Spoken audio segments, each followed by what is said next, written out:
Hello and welcome to Walking the Earth podcast about the backpacking experience. I'm Justin Castle calling in from New York City, New York. You can find us at WTEpodcast.com. And I'm Mike Margulies calling in from Port Dickson, Malaysia. And our guest today is Mariana Rego. She's calling in from Miami. What's up, Mariana? How are you doing? Hi, it's all good over here. How are you guys? Good. Great. So, Mariana, you've been you kind of similar to me, actually. You had a job that you left in the U.S. to basically go backpacking. And you've been backpacking for several months and have just actually returned back to the States.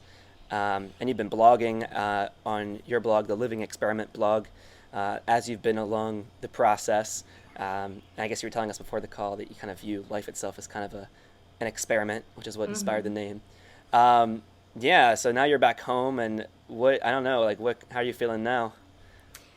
It's really awesome and strange at the same time. So I left the U.S. I left my job about 13 or 14 months ago, and I left the U.S. In August of last year, and I traveled for 9 months, and I've been back for about a month.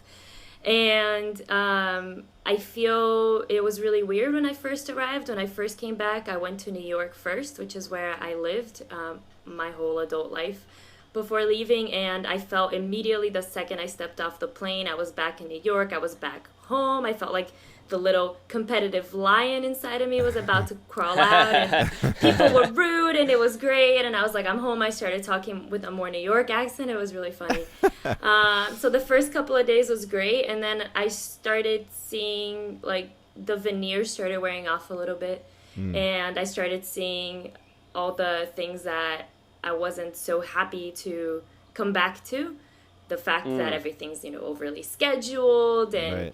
And it's really hard. Like, New York can be a very isolating place, but I still really, really enjoy being back home. And at one point, I thought I was slightly frustrated. I felt I went away, I traveled, I quit my job, all these things, but I'm still the same person. I don't feel like I've changed, but the changes are subtle sometimes. I feel pretty subtle, and you don't really notice them until you give yourself more time. Then I came back to Miami and visited my parents, and I don't have that much stuff left. Much like you, when I left, I sold most of the things I owned.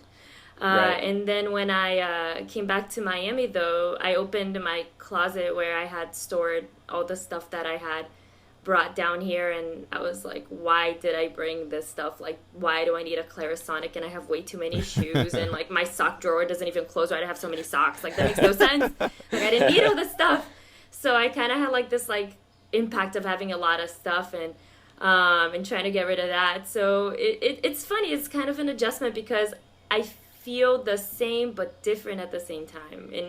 And Same but different.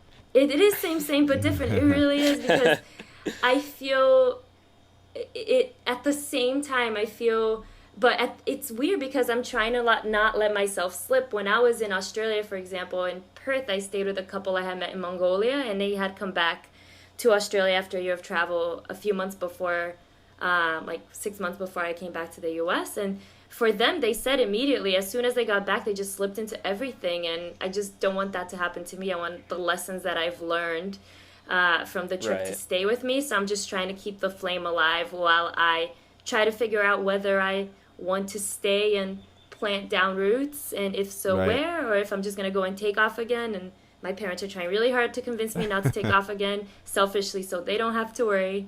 But we'll see. I don't know. It's kind of a strange state, but I guess life is about being comfortable in the strangeness, right? There's never going to be really resolutions, Right. especially if you opt for a life like this.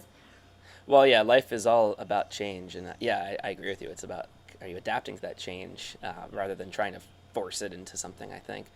I'm in a similar place to you, I feel, in some ways. I'm not back in the U.S. right now, but having also traveled for, it's been several months now, 9 or 10 months now for me, and at the beginning, it was very obvious. Yeah, traveling is what I need to do, and I've been traveling for this time, and it's been amazing and beautiful and wonderful, and changed me in so many ways. Which sounds like you've also had the similar experience. But it's funny because now I'm at this point where I'm like, okay, so now what? Yeah. And I love backpacking. Although even me, I found it's starting to get to weigh down on me. So I think even I need to at some point maybe put some roots down, like you were saying. Yeah. I guess the thing that got me is like it's just you're having to constantly sort of meet new people, start over, and so I don't know. I think we talked about this briefly, but for me, my answer for now is like I'm still gonna be abroad, but just kind of maybe stay in a place for a while. I think I know where that place is. Huh? I think I know where that place is. Yeah, well, Vietnam is where I'm going for now to test it out. But if that fails, Chiang Mai. I would have said Chiang Mai first. That is my default answer for you. Both good choices. Yeah, have you been to Vietnam, to Saigon? Ho Chi Minh City? I have. Saigon was my favorite place in Vietnam. I think that is promising. I'm flying there on Wednesday. Yeah. You haven't been yet? No, I haven't. No, I've heard Vietnam. though that those are the two places where all the internet marketing sort of people go are Chiang Mai and Saigon. I know Chiang Mai very well at this point, so I figured I should get one. Yeah, It's good. I really liked it. It was really good. Like I felt I was in China for a while, and I had to leave China because I started getting just a strange cough because of the pollution, even though I was liking it. Wow. And then when I went to Vietnam, and like at first I just was paralyzed when I got to Hanoi with all the traffic and the craziness. And we went to like a city, and I met up with some girls, and we just decided to travel together, and we ended up not surviving. That's too dramatic, but there was a flood where we were, and then we had to avoid like Hurricane Haiyan, and then we went to I'm from Florida because I said hurricane, right?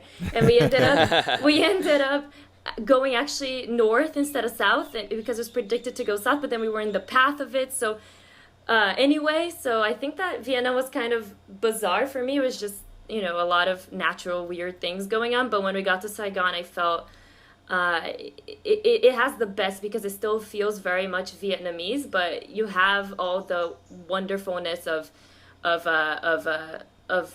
I don't even want to say Western, but like a little bit of Koreanness, if that makes any sense. Okay. So a bunch of Korean It's got the pastry amenities shops that you're and used stuff. to, kind of. But like it's Right. cool. Like, I mean, to me it feels like home because I used to live in Koreatown in New York. It has like, you can go and get some red bean filled pastry thing, whatever, at a place that is clean, and so that's nice. Yeah, it has all the amenities, but they're still really cool and different amenities. Yeah, that's awesome. Was it still like is it still very affordable compared to parts of the U.S. and other cities in like Asia, like Hong Kong? We know is expensive. Is Saigon still like one of those fairly affordable travel places, destinations?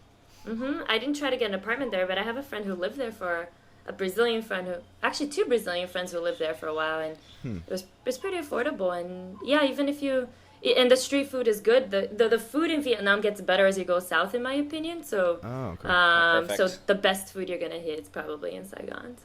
So good choice. I'm going to the right place. Yeah. I figured that. Yeah, as I was saying, from what I heard, those are the two places. Chiang Mai and Saigon are the ones that would be the places I could post up. So this is encouraging to hear that Nice. it might be a good one. And then we'll see. Who knows? I could get there and then decide, all right, it's time to move again. Yeah. I'm curious though. That's kind of like for me. Where I got to after this 9 or 10 months of the traveling. What was it for you? As I know, because you decided to come back to the U.S. Yes. So what was your kind of motivation? Were you also feeling similar things of, the traveling's getting weary, or is there something else for you? I didn't really mind the traveling so much. I wish if I could have gone back, I would have stayed more time in some places and less in others. But what happened is that it was I originally wanted to go from Australia and New Zealand. Well, I started in Russia, and then I went Mongolia, China, Korea, Southeast Asia, Australia, New Zealand. I wanted originally to go to South America, but my parents decided to go to Europe, and they invited me, and several months down the line, and I agreed to go and hang out with them. And then I figured if I'm in Europe, I might as well see places I haven't been to in Europe. So I went to Scandinavia. I visited tons of friends I used to live in Europe through my work a few years ago. So I visited some friends from that time, some college friends. So by the time I was done, I spent a couple months in Europe, and I figured, well, I'm in Europe, I might as well go home. Also, the World Cup, soccer World Cup is going on right now. Oh, yeah. And Okay. and my brother and my dad, I wanted to be around my brothers and my dad. Unfortunately, I'm only around one brother. The other one couldn't make it down. He's up in Chicago, but I wanted to be around them to watch it with them if I wasn't going to be in Brazil. Right. So that's one of the reasons why I came. So for me, it seemed always like a temporary stop on a way to figuring out whether I'm going to travel longer or not. Right. Something for me is, though, it is nice to go back to places that are familiar and see everyone. It's kind of bizarre to see how some things haven't really changed. But I always thought, I'm going to travel. I put some money away. I can travel for now.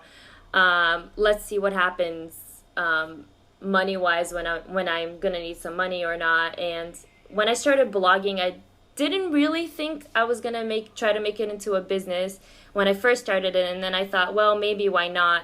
I really enjoyed the writing. I used to write like about once a week, constantly writing about traveling, etc., my experiences, posting my pictures. But then it got to a point that I thought, well, I'm really pretty sick of talking about myself all the time. Right.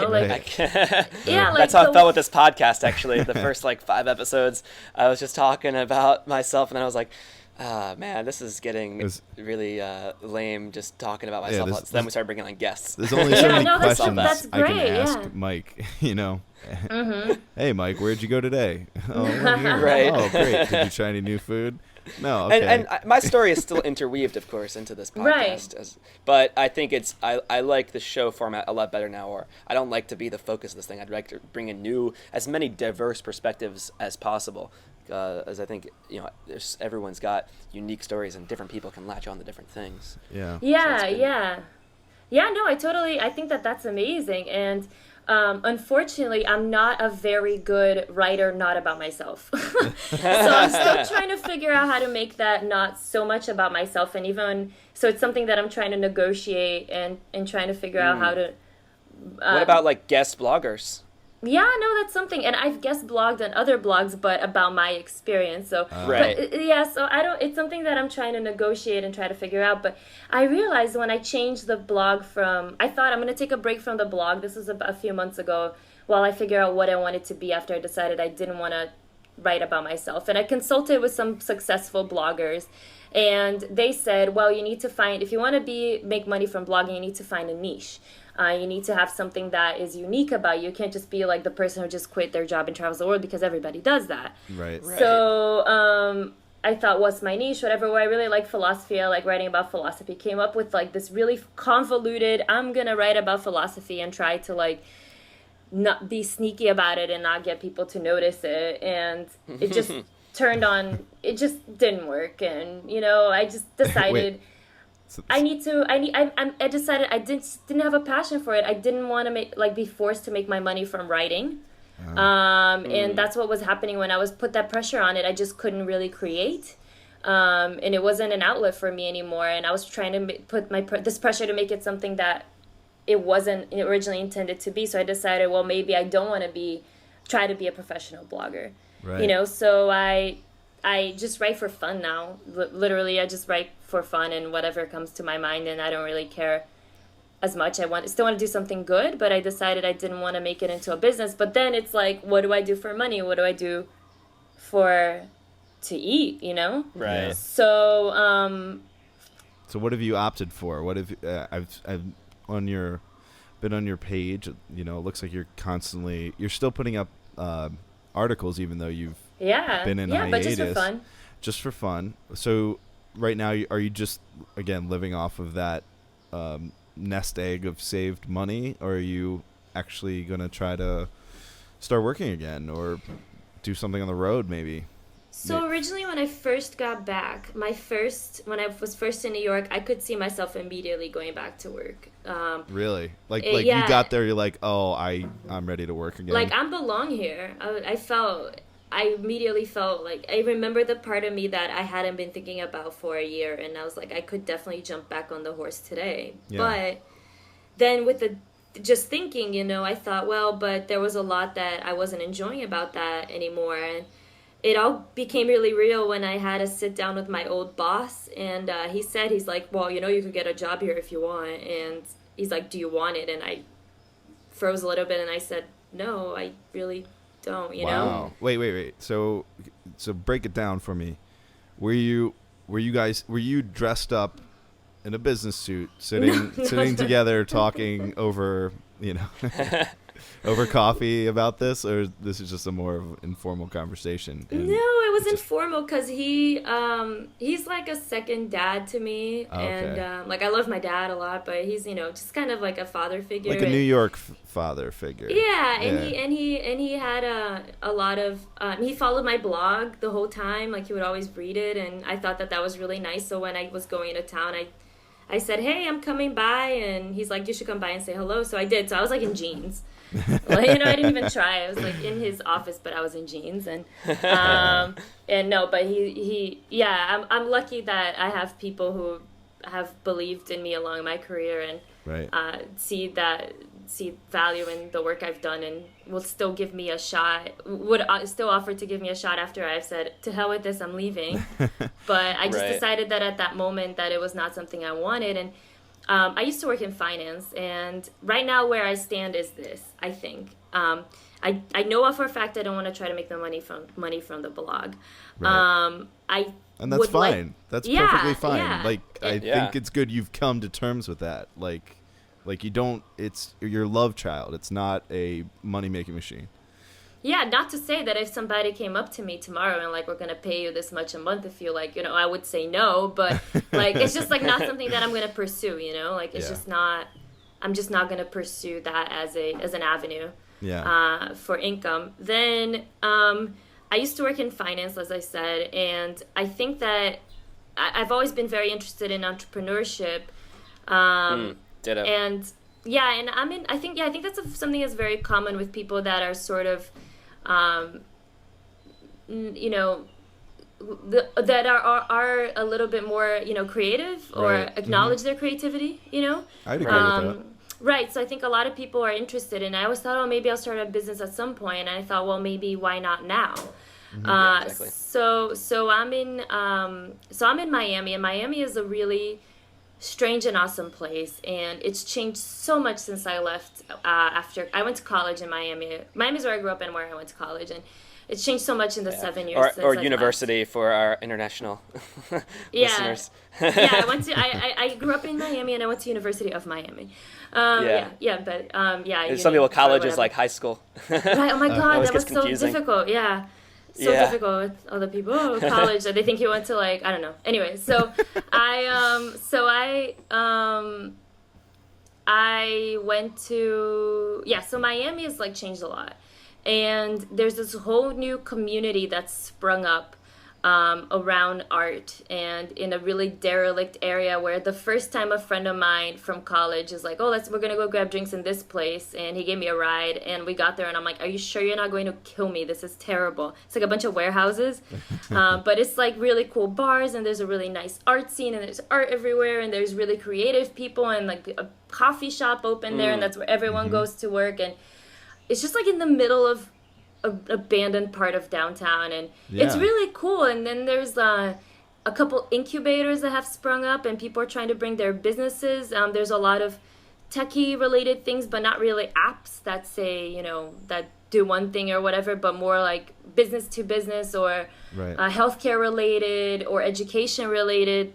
People are coming down here and trying to start their businesses in Miami. So it's something that could be really interesting. And you're thinking of tapping into that possibly? Yeah, I've been having meetings with people here and there, and sit downs, and like I went to my high school happened to have a networking thing, and just the week I got back, so I went to that and I reconnected with a bunch of people. So just putting feelers out there and seeing. But I have another little trip planned, like about 6 weeks planned. Right. In about 2 weeks I'm leaving for 6 weeks, so I'm not trying. I'm trying to not make any decisions before that. I'm going to the West Coast to visit some friends, and to Portland to attend a conference. Mm-hmm. I don't know if you guys know Chris Gillibo, the Art and Nonconformity and all that stuff, $100 startup. He's having a conference over there. Oh. So I'm going to do that stuff for a little bit, and I'm giving myself time. I think that's important to not just jump the gun and, know. So you're exploring entrepreneurial opportunities within the U.S. Right now within the U.S., it's something that I think after I come back from my West Coast trip, I'm going to decide whether I maybe want to head down to Latin America. Yeah, because I'm originally from Brazil, and I have a bunch of family ties over there, and it'd be nice to live in Brazil as an adult. So it's something I could do, but I have a feeling like I really trusted my intuition when I left, right? And I feel like I need to trust it at this moment. Right. It's important to not jump the gun, and I came back with enough savings that I'm okay, that I don't have to jump the gun at this very moment. I just didn't spend to the last penny, and I'm coming back with nothing. Right. Well, it's good. Go ahead, Mike. If you, Go ahead. I'm just thinking. Because what my brain is working on when I was hearing you talk. Because I'm in a similar position where it's like, I want to start, be an entrepreneur as well. Start a business of some sort. And I think, I was telling you, I'm deciding to go somewhere like a Chiang Mai or a Saigon kind of place. And for me, I think the name of the game is, as like you, I've got some savings that can last me some time. And so what I've landed on is, I want to go live somewhere where I can stretch the amount of time those dollars last. Mm-hmm. So living in a relatively lower cost of living place like Ho Chi Minh City or like Chiang Mai. Also a place where there are other people doing, that's where those kind of people are, so I can pick their brains a little bit. And I think that's the name of the game for me. I guess I'm curious, what draws you towards, say, doing it in the States or in Brazil versus somewhere like a Chiang Mai kind of thing? Are you looking for a different specific type of niche opportunity that is more is easier to start in, say, the Americas? Or I'm just curious for you what it is. In my time traveling, I met a lot of people that were trying to do something, and I met a lot of people that were just living the expat life in some place. Right. And they might start a business, but then they hire all Westerners, and then they just deal with tourists and et cetera, or they just stay at the beach. And that's not a life that interests me. Not saying that a lot of people do that. Not saying that everyone does that, but it's something that I think that I still like the States. I know a lot of people who leave don't. There's still things I like. And for me, that was really apparent, for example, when I was in Korea, for example, and seeing the country, going to the demilitarized zone and being reminded of this is going to sound really, really, really, I don't know, political, but and not of my politics actually, but but of freedom and freedom of speech and stuff like that we take for granted all the time. Right. Yeah. And that's something really prevalent. Look at what's going on in say Thailand right now, where it's very obvious they do not have freedom of speech, and people are if you search Thai coup on Twitter, and you can see every day people will be arrested for reading 1984 or for doing the Hunger Games. Wow. Yeah. I didn't even know that. It does make you appreciate that. I read that back in high home school. In the States, we do have freedom of speech. Yeah, and something, for example, my dad said is so he obviously made, when my family left Brazil, it was supposed to be a 2-year assignment, and then they kept inviting him to stay, and then we turned out that me and my 2 brothers were at an age where my parents thought, well, we don't really want to bring them back, in the middle of their teenage years, let's just stay. And in the U.S. In the U.S., yeah. And something that I feel my dad almost said is, Brazil is a country that has social problems, and the way that he dealt with them was by leaving. And I think he feels a little bit guilty of that, like that was not his intention to leave and never come back, but that's kind of what happened. Right. And I kind of don't want to do the same, he's sort of instilled that in me, I think, a sense of, I feel, this is you don't want to run away.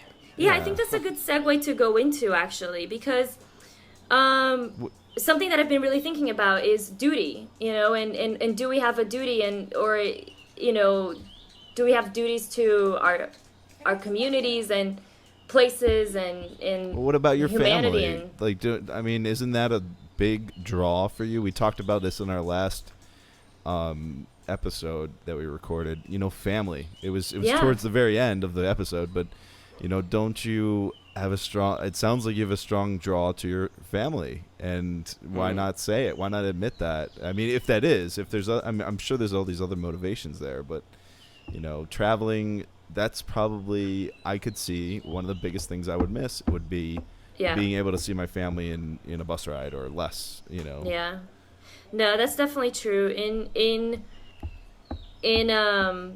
when I was in Australia, I really, really loved Australia. I thought it has all the awesome things about the US, and it has a lot of, it has bad things as well, but it doesn't have a lot of the bad things of the U.S. that bother me, or at least I haven't seen them yet in my 2 months that I spent there. Yeah. But I felt that, okay, well, if I'm going to be in Australia, it's so similar to the U.S. in a lot of ways. I might as well just be in the U.S. and be close to my family. Right. And, be a 5-hour, 6-hour plane ride away from where my family is in Brazil, as opposed to, 24 hours. So that is definitely a draw, so. Yeah, and so for me, these are things I think about as well.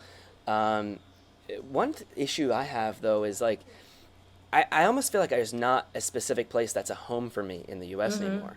Because, I think about, for example, my high school friends are all in different castles in New York. I have another friend in San Francisco.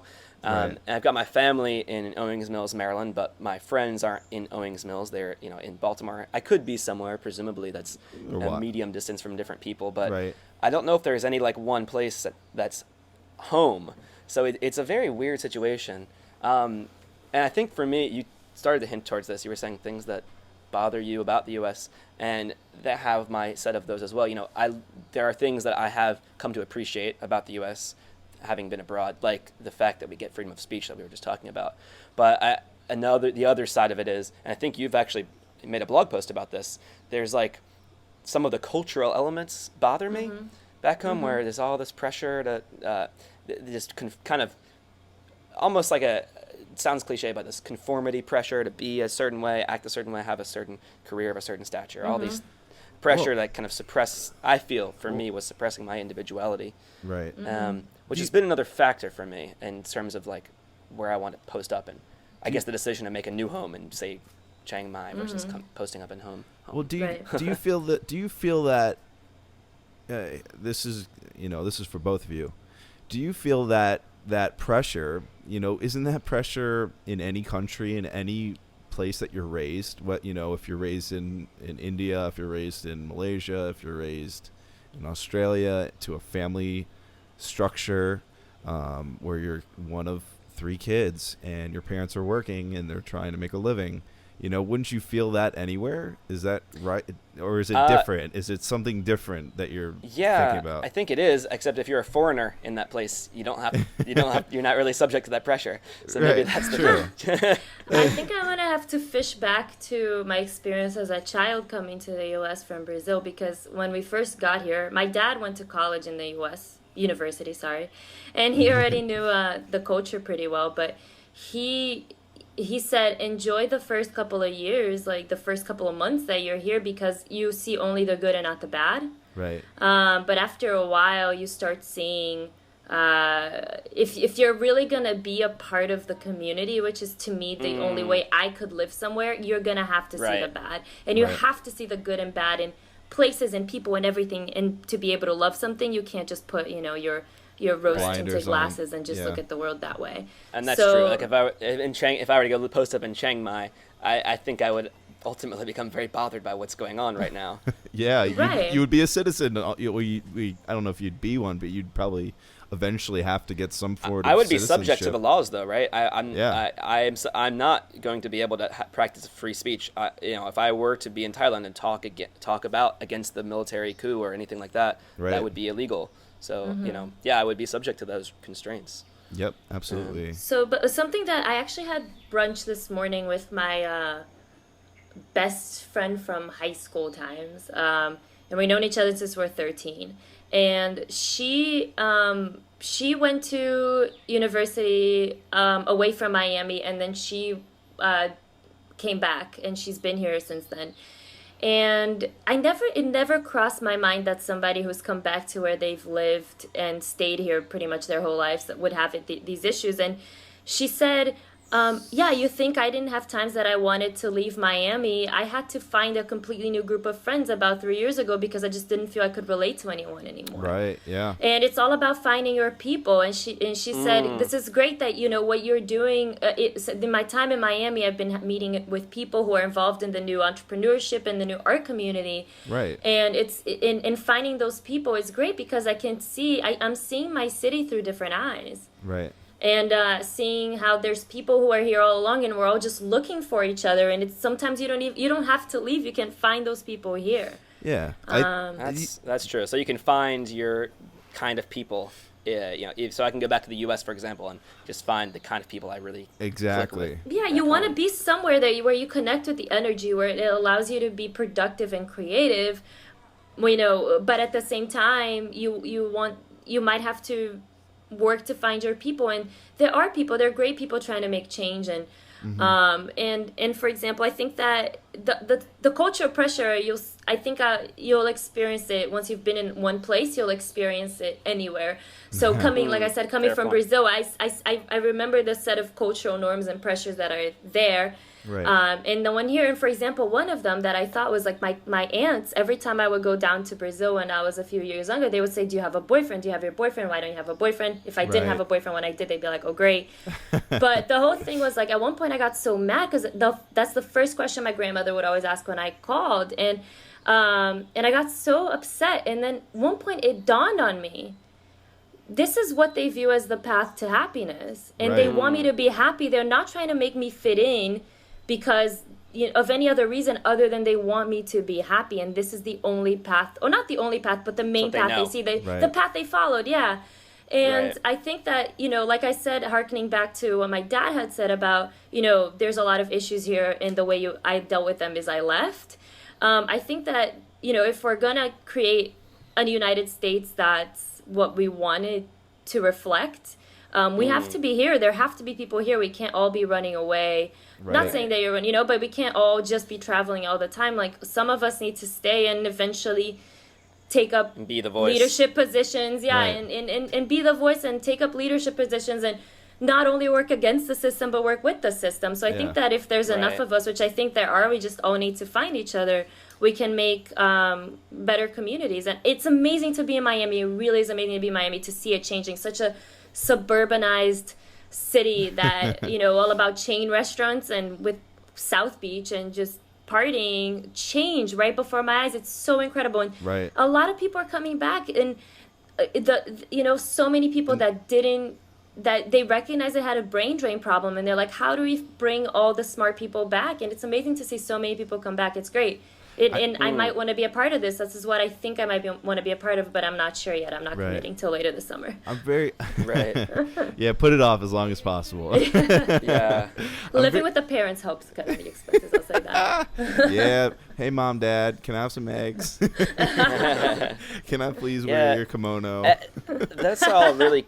I really appreciate that perspective a lot, actually, because the things I've been saying, I think what it comes down to is it's just easier for me to meet like-minded people when I'm abroad, right? Because the other backpackers are like-minded, and I also find the locals to be.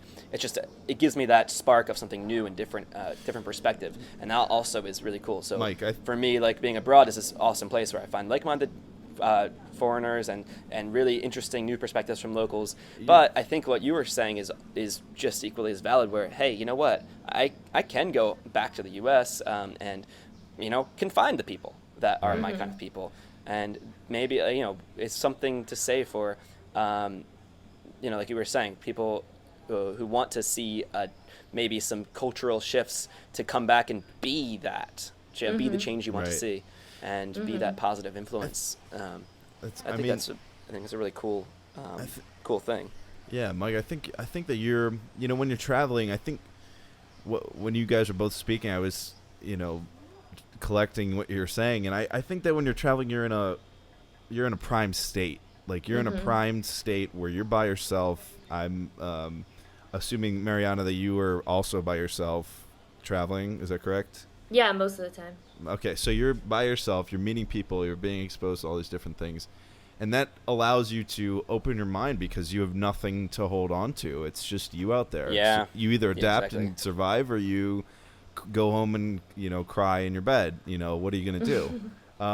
But when you come back, I think you need that change. I think you need that exposure. Like, I very much envy the people who have had the opportunity to go travel and study abroad. In the study abroad program, I think that's an excellent thing. You get to see other places.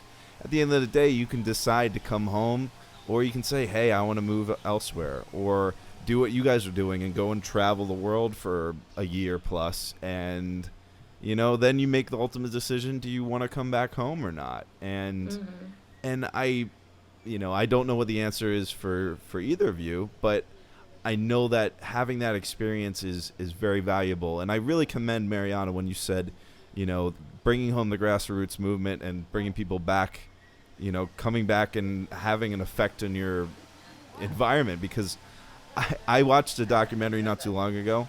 It was about the financial crash, and it showed all the buildings in downtown. I think it was downtown Miami. Is that right? They built all these buildings, and they, all these real estate companies, they couldn't even fill them.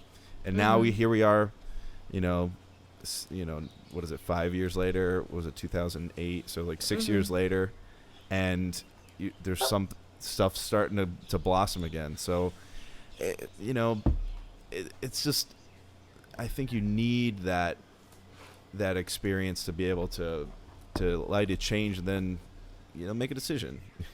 Yeah, something I've been thinking a lot about is that, like, anything can be a trap, right? Anything can be a trap. Like, consumerism is the biggest trap out there right now, right? Absolutely. That keeps us buying stuff and, like, especially working in the US. more. Sorry? Especially in the U.S. Right. So consumerism is the biggest trap in the U.S. Yeah, but anything can be a trap, and being a perpetual traveler when you're not really engaging, when you're just at the surface, can be a trap.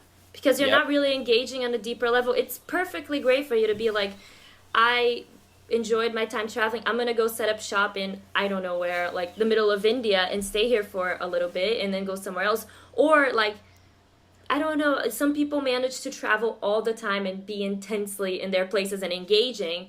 But I think it's important to just not disengage, because disengaging can be a trap from like dealing with the world and the world's problems. And I read this article about a month ago or something, came out in like Jacobin magazine about do what you love. Did you guys see this article? The New York Times did a write-up on it and stuff. No, I haven't seen it. I haven't seen this specific one, but I've seen ones like it, I think. Yeah, and this one talks about the whole do what you love mantra can be a trap, and it can also it devalues other types of work. Right. And to me, that really, really got me, because I thought it elevates any sort of creative work above any other person. And what does it mean? What does a person who just do what you love is the most, in the sense of work, is the most, is their axiom? What does that mean for, how do they see somebody who's a janitor?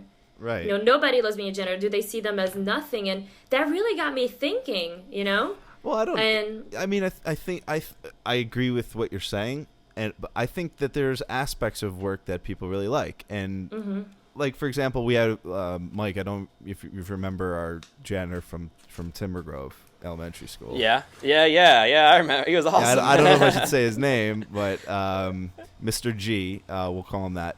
Mr. G was like, everybody loved Mr. G, and Mr. G. Yeah, he was everyone's favorite person. The whole elementary school. Loved being around the kids, and That's awesome. you know, like you find your light in your work. I think and some people hate their work, and if you hate it, you definitely got to find something new. Right, but we can't also devalue other work. Exactly. Or say it's a very delicate thing, because another thing that I'm toying with in my head is, a lot of people just, if you don't work, it unsettles them. So I'm not working right now. I haven't worked in a year, and people are completely unsettled by it. You'll feel better when you have a goal, when you have, when you know where you're going for work. And I'm like, but I don't feel bad. Why are you assuming that I feel bad? I can relate to that a lot actually right now, because that's kind of where I've gotten to my crossroads, so to speak, where, it's like I've been traveling for this time and it's been amazing and wonderful, but I'm like, that's where that now what question comes from, because I'm thinking like, okay, so where is this all going? And like you were just saying, I do feel like I need to have some sort of project or purpose, and I know my views on the meaning of life are ever changing, as they should be. Ultimately, what I know all along is I'll never know the answer, and there isn't really an answer. But so that what that means though is it's kind of a burden where if there's no given purpose of life, and some people do believe there is, and that's great, but for me it's like I don't think there's necessarily an objective, because there's so many different views on it across the entire world. I don't think there's an objective view of what life's about, and so that becomes a burden of sorts, because it's on me to decide what do I want to do with myself. And I know that's a hard question, right? Like it seems like an overwhelming question, right? It is, and it's sort of, what the part that bothers me is I actually expressed these thoughts to like my dad the other day, a few weeks ago, and his response was, "Well, you just need to become a productive member of society." And I was kind of like, "That's so really funny coming from your dad." Yeah, and I was like, "Look, just I obviously." This is coming from myself. I know I need to do something, but it doesn't mean just get a job for the sake of getting a job and just working for the sake of working. It's like the question for me is like, yes, I need to find something, some kind of project, something to do with myself, but I need to find a passion is what I need to do. And not just, it's not going to make me happy just to work for the sake of working, just to distract myself. What I really need to do is find a passion and work passionately towards that goal. And that's essentially where I am now. And so it's, I don't know, I guess it's like all these things that we were saying. It's, we do need to have something we're working for to we do feel kind of, I think that's where I've come now, is that there is a little bit of an emptiness. The goal for a while was just backpacking in and of itself. After that's run its course, it's like, okay, I need something.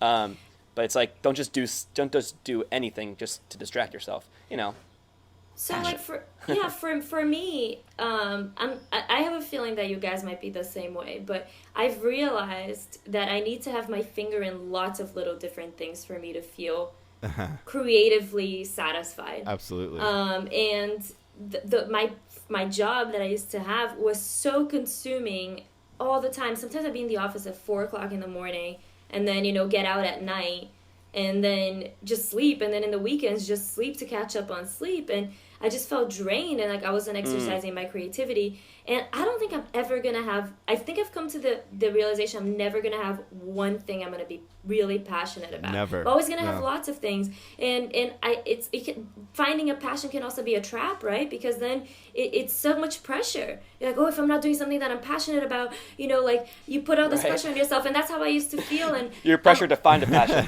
Right, and I'm always gonna be a walking metamorphosis. I realize, and you know what? And I think that in my goal, I think my stated goal I realize in life is that I want to have a life that I deem to be extraordinary.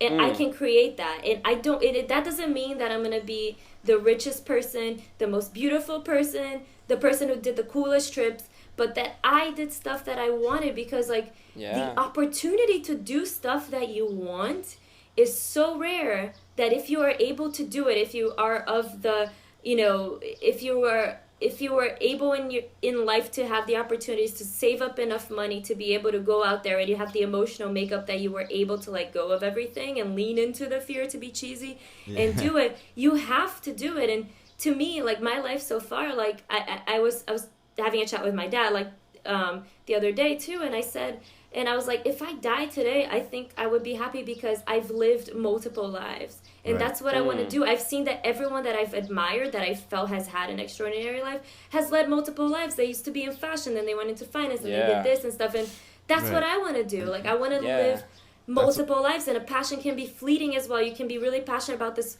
one project and work on it, and then it runs its course, and it's done, and that's it. And no hard feelings. It's just done. But that to me is my goal, and that's my guiding light, is that I'm creating the life I want to live, like my extraordinary life. And that was why I feel like I stopped feeling lost. And you follow the moment, right? It's like, and it's going to, like you were saying, it's going to change, but and that's okay. You can have a passion, follow it to completion. Don't just half-ass projects, but finish and then get a new thing, Right. And like right now, I'm like, you know what? I'm in Miami.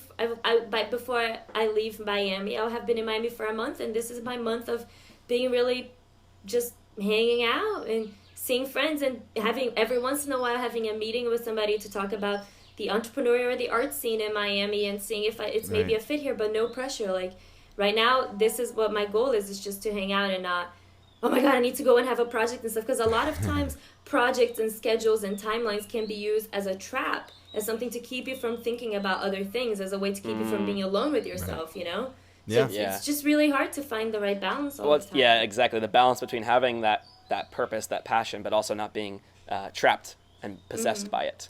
And it's always that's that delicate balance that we're always struggling with, I guess. It's hard. It's really hard. It's difficult. But I think I know that it's possible. I know that it's possible to have a balance, and that's something that I've worked towards for a long time, and I think that's what all three of us are absolutely trying to do. And I think you need that time to reset your mind in order to, going on a trip or doing whatever it is. If you're working a job where you're, that's all you do all day, and you're exhausted and you're not enjoying your life, and you need that trip to reset, absolutely. And I know that when Mariana, you probably feel this way, but I don't know. You tell me. But now you're back.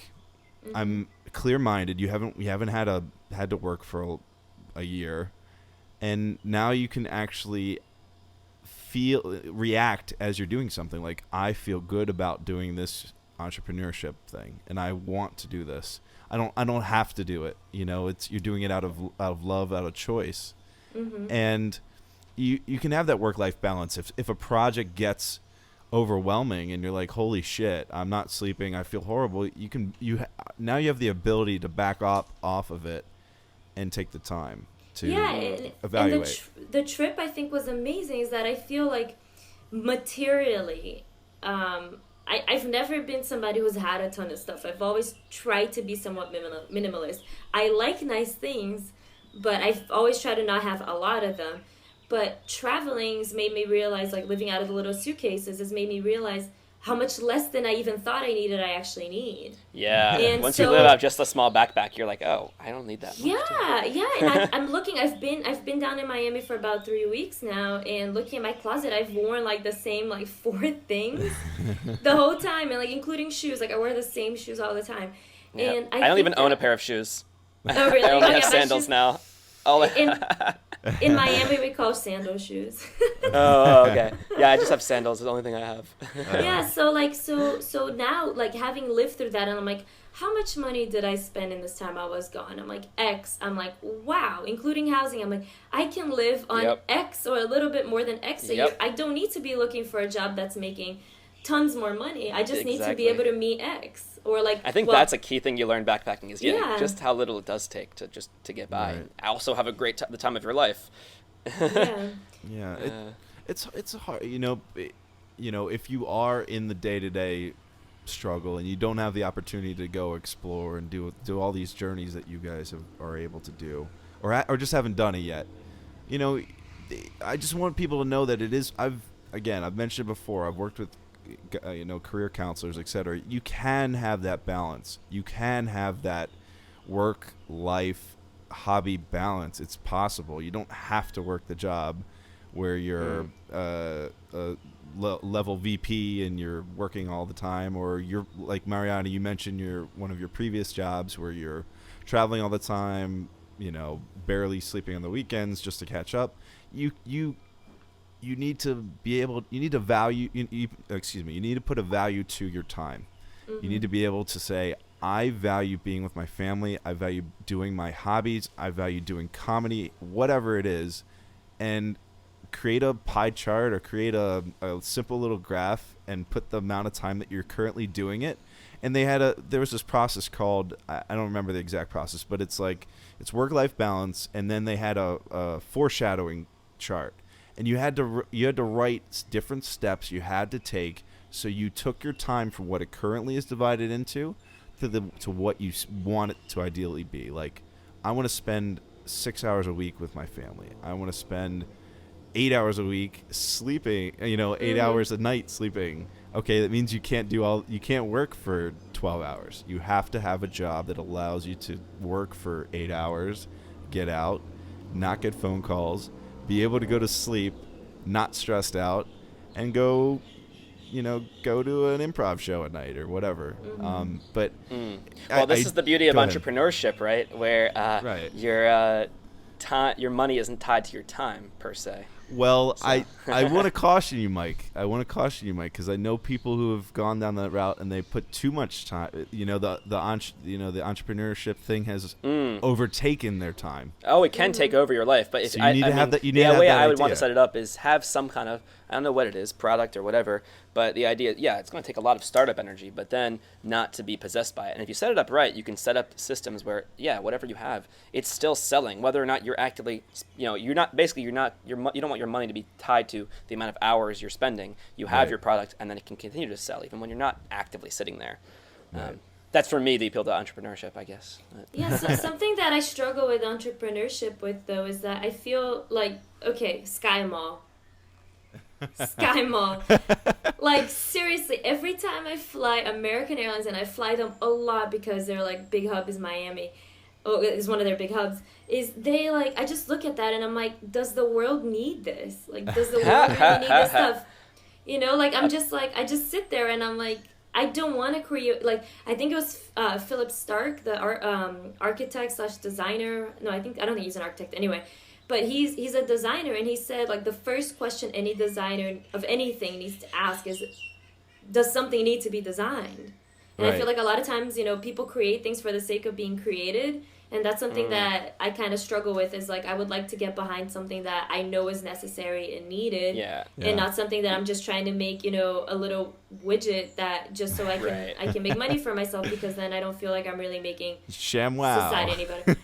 You have to be serving some kind of customer need. But what if it's, serving the customer need by making, I don't know, some laser hair massager thing. Does anybody really need that? I don't know. Maybe some people do, but just some of the stuff that I see in there, I'm my friends, and we have a little group where we just will take pictures of all the ridiculous things and send it to each other, and so I think that it's important, in my opinion, in entrepreneurship too. It's obviously, it probably will fail, right? So you gotta also not let yourself be disheartened if you have to fail before you can succeed. Yeah, so I anticipate failing a few times before I'm able to get it right. Right. And then the things is you put your money into it, and then if you lose your money, how does that feel? That's another thing to think about. You can, although there's ways to do it with smaller capital risk. We've talked about the 4-Hour Work Week, Mike. Tim Ferriss book, and that's have you read that one, Mariana? Yes. Yeah, so that kind of style, right? That's when obviously I don't think it's going to be ever exactly 4 hours of work per week, and nor do I necessarily want it to be. I think I need, like we were just talking about, I need some kind of project to for myself to have a passion. But in principle, I like the idea of setting these things up that are can be automated and all these good stuff. Yeah. Yes. I think you're gonna do it, Mike, and it'll happen soon. I think your idea. I'm sure you have several cooking, but I think one's just gonna pop up and then something will work out. It'll work. It'll be the stupidest thing. You'll be like, "What, really?" And then it's gonna make you. Then you're gonna be able to travel the rest of your life, and then you'll be able to pay for me too. Travel when me three. The three of us will go have margaritas or pina I hate to coladas. burst your bubbles, but my goal is not to make a ton of money. I just need to make enough money to get by for all three of us. Support my lifestyle. For all three of us, right? Well, and also put some away for old age, because it's important in the States. Is important, I think, to like something that I've thought about, like while I've been traveling, is I have not touched retirement money at all, because Social Security probably will not be there by the time you retire, and healthcare costs in the States are really expensive. So unless you're sure that you're gonna be somewhere really cheap for the rest of your life, I think you said you're in Malaysia right now, and I actually went to the hospital when I was in Malaysia for like a small dermatology thing, but I just kept getting these rashes, and in the whole treatment everything was $80, and I just laughed at how cheap it was. But obviously coming back to the States, nothing is that cheap, so it's important to, like, my goal is to make enough money to cover my expenses, to be able to travel, and to be putting some away for the future as well, because I don't want to, to me, I don't think I'll be happy just getting by, Yeah. Like a little bit, doesn't have to be a ton, but I just need to be putting at least, something that I know that my when I'm hopefully make it to old age, fund is still there. Yeah. That'd be nice. Well, I'm gonna, no pun intended, bring it back home right now. Do it. Mariana, question for you is, and give us the first thing that comes into your head, but what is something you would like to do before you die? Go to a nudist beach. All right. Awesome answer. You live in Miami. You could also just get naked on a beach. That's also an option. I just think it's just such a funny thing. People are just so funny about nudity that I think it would be interesting to go. I kind of made one of my own, actually. You made your own nudist beach? Yeah, really? Where was I? When I was in Koh Rong, I went off to this one little island, and basically it was just acting like it was like a pretty private island. So only the two of us were there, and we'll just be naked. But it would be cool to be like, because I know, especially since the nudist beaches, like the people who really enjoy that sort of stuff are usually people who have no business being naked in public, and I think that it would be I think that the social awkwardness and all that stuff will be part of the experience. Right. Yeah, it's fun. It's only awkward if you think it is. It is awkward. If there's just two people, it's one thing. But if it's a bunch of strangers, I don't know. I think it would be cool and interesting to see. Yeah. So you may or may not participate. You'd go experience? Okay. Oh no! Of course you have to participate. But you have to. I'd probably go with somebody. I wouldn't go by myself, but okay. To be safe. But I gotcha. Nude beaches. Let's do it, people. In Antarctica. We'll make a nude beach in Antarctica. We'll have a nude podcast episode. We have not done like a live podcast episode. We should do that. Doing stuff. We should do it while doing something. We should do that. We should do one on a roller coaster too. Maybe that would be good. Yeah. All the things. But anyway, Mariana, it was an absolute pleasure. Thank you very much for joining us. Yeah, thank you, Mariana. Thank you for having me. It was great fun. Excellent. Well, thanks to all of you out there listening. Again, Justin from New York City. Thank you for listening to Walking the Earth podcast about the backpacking experience. You can find us at WTEpodcast.com. Thank you for listening, and we'll talk to you next time.